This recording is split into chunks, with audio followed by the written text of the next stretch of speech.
Hello everyone. आज का हमारा टॉपिक रहेगा मेंडल्स एक्सपेरिमेंट। राइट। मेंडल ने टोटल कितने एक्सपेरिमेंट किए और उन एक्सपेरिमेंट के बेसिस पर क्या रिजल्ट्स निकाले, आज हम वो सब डिस्कस करेंगे। तो अगर हम मेंडल की बात करते हैं तो बेटा मेंडल ने सिर्फ 2 एक्सपेरिमेंट किए और उन 2 एक्सपेरिमेंट के बेसिस पर 3 लॉज को दिया। कौन कौन से वो 2 एक्सपेरिमेंट हैं? तो पहला एक्सपेरिमेंट है उसका मोनो हाइब्रिड क्रॉस। राइट। सबसे पहला mono hybrid. What is the means of mono? Mono means single. जब एक बार में एक कैरेक्टर्स को ध्यान में रख के हम क्रॉस कराते हैं किसी भी 2 ऑर्गेनिज्म के बीच में, इस तरीके की क्रॉस को बोला जाता है mono hybrid cross. Cross means simple reproduction. Right. आपने 2 प्लांट्स लिए और उन दोनों के बीच में क्रॉस कराया, मीन्स पॉलन ग्रेन्स को फीमेल पोर्शन तक पहुंचाया और उसके बाद उनके फ्यूजन से जो जाइगोट बनेगा, ये पूरी प्रोसेस कहलाती है क्रॉस। तो एक बार में अगर हम एक कैरेक्टर को ध्यान में रख के क्रॉस कराते हैं, this is called the mono hybrid cross. कौन कौन से कैरेक्टर? सपोज आपने 2 पी प्लांट लिए, एक पी प्लांट लिया टॉल और दूसरा पी प्लांट हमने लिया है डॉफ। राइट। इन दोनों के बीच में क्रॉस कराते हैं तो रिजल्ट क्या आया? फर्स्ट जनरेशन में आपने टॉल प्लांट और दूसरे डॉफ प्लांट, इन दोनों के बीच में क्रॉस कराया। इन दोनों को हम पेरेंटल जनरेशन बोलते हैं, इसे पी से रिप्रेजेंट करते हैं, पेरेंटल जनरेशन। राइट। इन दोनों के बीच में क्रॉस कराया तो हमने देखा फर्स्ट जनरेशन में जो प्लांट्स थे वो सारे के सारे कैसे थे? Tall. They all were tall, सभी लंबे पौधे आपको मिले। इसको हमने बोला F1 generation. F1 means filial, filial means progeny, पहली फर्स्ट प्रोजिनी। जो सारे प्लांट्स मिले आपको फर्स्ट जनरेशन में, दे ऑल व टॉल। कोई दूसरा कैरेक्टरिस्टिक्स ले देते हैं, उसके बीच पे हम उसके बेसिस पे हम क्रॉस कराएंगे। सपोज हमने लिया एक ऐसा प्लांट जिसमें सीड्स थे राउंड, हमने लिया एक ऐसा प्लांट जिसमें सारे सीड्स से रिंकल्ड। हमने 2 अलग अलग तरीके के प्लांट लिए हैं। एक ऐसे प्लांट्स हैं जिसमें राउंड सीड आते हैं, एक ऐसा मटर का प्लांट लिया है जिसमें कैसे सीड्स आते हैं? सारे रिंकल्ड आते हैं। राइट। मैं यहां लिख भी देता हूं round, this is wrinkled. Right. Again वही लिखेंगे, पेरेंटल जनरेशन, इन दोनों के बीच में क्रॉस कराते हैं। फर्स्ट जनरेशन में देखते हैं क्या रिजल्ट आएगा। सभी प्लांट जो मिले, जो सभी सीड्स थे वो राउंड थे शेप में। Right. This is the F1 generation. तो इसी तरीके से मेंडल ने जितने भी 7 कैरेक्टर्स के बारे में जो डिस्कशन किया, अगर हम हर बार उन 7 कैरेक्टर्स के बीच में क्रॉस कराते हैं तो उन दोनों में से कोई एक कैरेक्टरिस्टिक्स ही फर्स्ट जनरेशन में अपने आप को एक्सप्रेस कर रहा है। राइट। यहां टॉल एंड डॉफ में से टॉल, यहां राउंड एंड रिंकल्ड में से राउंड। आप ले सकते हैं yellow and green seed colour. Right. तो आपको फर्स्ट जनरेशन में सारे सीड्स कैसे मिले? Yellow colour. तो अगर हम एक इससे कंक्लूजन निकला कि अगर आप कोई से भी कैरेक्टर के बीच में क्रॉस कराते हैं, राइट, तो उन 2 कैरेक्टर्स में से कोई एक कैरेक्टर ही अपने आप को फर्स्ट जनरेशन में एक्सप्रेस करता है। जो कैरेक्टर फर्स्ट जनरेशन में अपने आप को एक्सप्रेस कर पाता है उसको हमने बोला डोमिनेंट। राइट। यहां पर टॉल एंड डॉफ में से डोमिनेंट कौन सा होगा? टॉल। राउंड एंड रिंकल्ड में से कौन सा डोमिनेंट होगा? राउंड। इसी तरीके से और भी कैरेक्टर्स के बीच में क्रॉस कराएंगे और फर्स्ट जनरेशन में जो भी अपने आप को एक्सप्रेस कर पाएगा, that is known as the dominant character. और इस इनहेरिटेंस को बोलते हैं लॉ ऑफ डोमिनेंस। तो अभी जो मैंने आपके सामने दिखाया हुआ है ये है law of dominance. Right.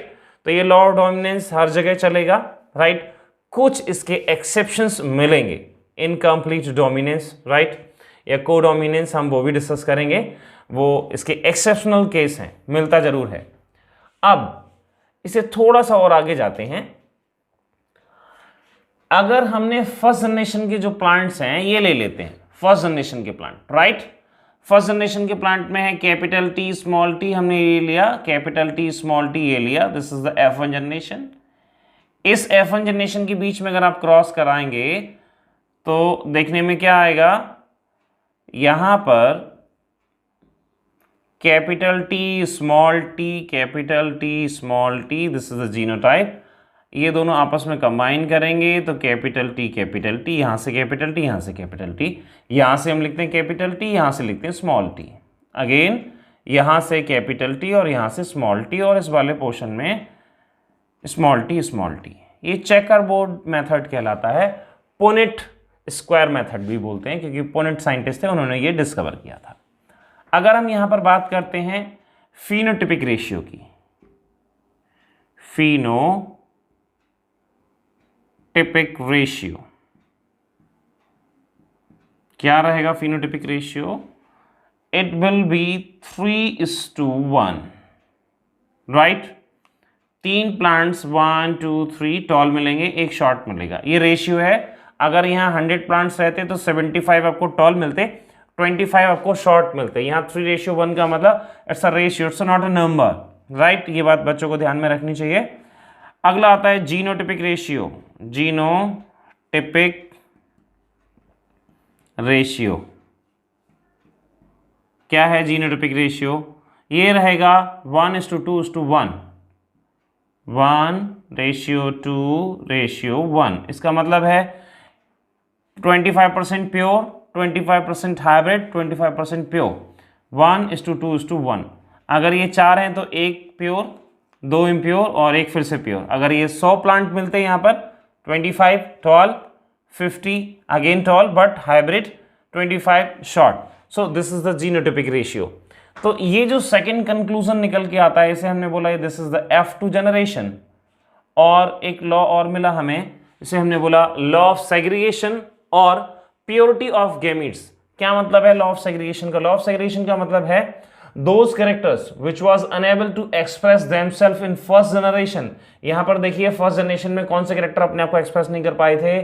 Tallness के, सॉरी डार्कनेस के। जो बौनेपन का जीन था वो अपने आप को एक्सप्रेस नहीं कर पा रहा था। इस वाले कैरेक्टर में देखें तो रिंकल्ड जीन्स अपने आप को एक्सप्रेस नहीं कर पा रहे थे। F2 जनरेशन में जैसे ही वो होमोजाइगस सिचुएशंस में आते हैं, वो कैरेक्टर्स अपने आप को एक्सप्रेस कर देते हैं। मींस रिसेसिव कैरेक्टर्स अपने आप को एक्सप्रेस तब कर पाते हैं जब वो होमोजाइगस सिचुएशंस में होते हैं। Dominant genes homozygous as well as heterozygous, इन दोनों ही सिचुएशंस में अपने आप को एक्सप्रेस कर पाते हैं। होमोजाइगस और हेटेरोजाइगस, जहां दोनों जीन्स किसी एक कैरेक्टर के लिए दोनों एक जैसे ही हैं, होमोजाइगस सिचुएशन। दोनों ही अलग अलग हैं, कैरेक्टर वही है, हाइट को रिप्रेजेंट कर रहे हैं, heterozygous situations. So this is called the law of segregation और law of purity of gametes. इसे प्योरिटी ऑफ गैमीट्स बोलेंगे, this is law of dominance. तो according to the monohybrid cross, Mendel ने सिर्फ हमें ये 2 ही लॉज दिए, हाँ, दोनों बोर्ड पे मैंने अभी दिखाए हुए हैं, law of dominance and law of segregation. आपसे जो क्वेश्चन पूछा जा सकता है वो क्या पूछा जा सकता है कि फिनोटिपिक रेशियो क्या होगा और जीनोटिपिक रेशियो क्या होगा। सो this is all about the topic that is the monohybrid cross. अभी हम नेक्स्ट क्लास में या नेक्स्ट वीडियो में हम डिस्कस करेंगे डाईहाइब्रिड क्रॉस के बारे में। डाईहाइब्रिड क्रॉस में आपको बताऊंगा कि किस तरीके से चेकर बोर्ड बनाया और उस चेकर बोर्ड को क्या आपने सही से बनाया है या आपने कोई मिस्टेक की है, राइट। उसकी ट्रिक भी मैं आपको नेक्स्ट वीडियो में बताऊंगा, जिससे आप अपना चेकर बोर्ड खुद ही चेक कर लेंगे कि ये गलत नहीं है। ठीक है, तो मिलते हैं नेक्स्ट वीडियो में। Till then, thank you very much.